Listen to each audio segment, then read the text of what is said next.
can you give just a quick definition of ecological dynamics? The three like constraints, I guess, of each that we're talking about. Okay, so I've actually been speaking about, I've been speaking about it all this podcast already without mentioning it. So now, an essential thing to understand is that it's not about what's in the individual or what's in the environment. It's about the relationship. It's a relational understanding, individual, environment. It's that relation. The individual shapes the environment shapes the individual. And a result of that comes a task, comes a...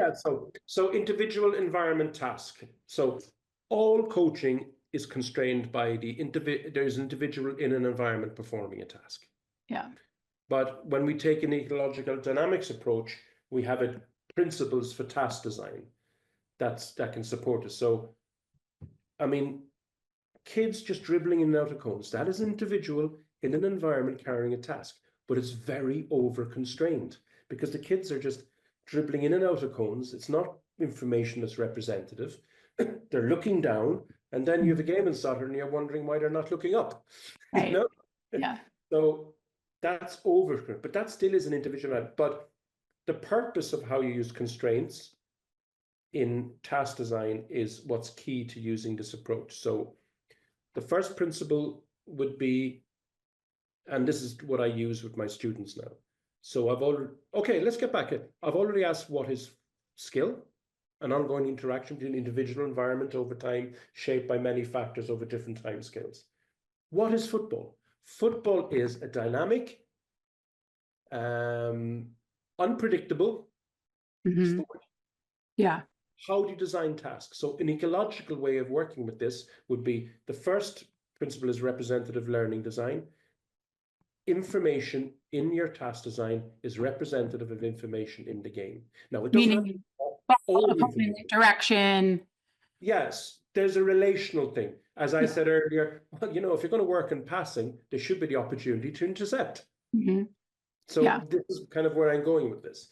Yeah. So the information, so players are acting on information in the game, really representing it, but this will be all the information.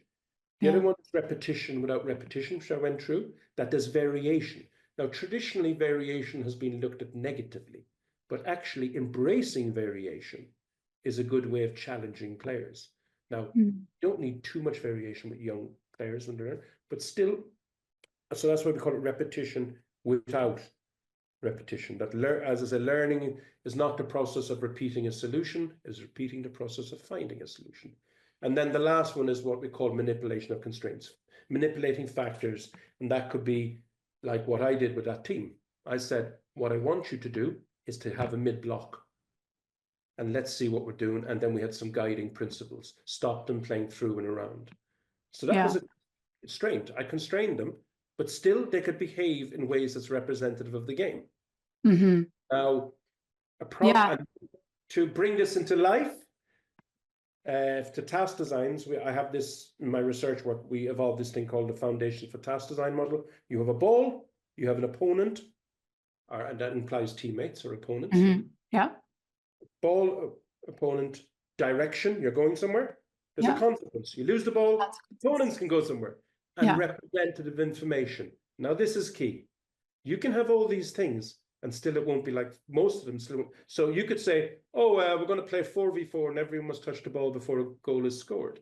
Okay, yes, you have ball, opponent, direction, consequence, but the information is not representative. You might have an open goal, but you can't because some other person has to score. So that goes against the nature of football. So that's how we're bringing ecological dynamics to life in football.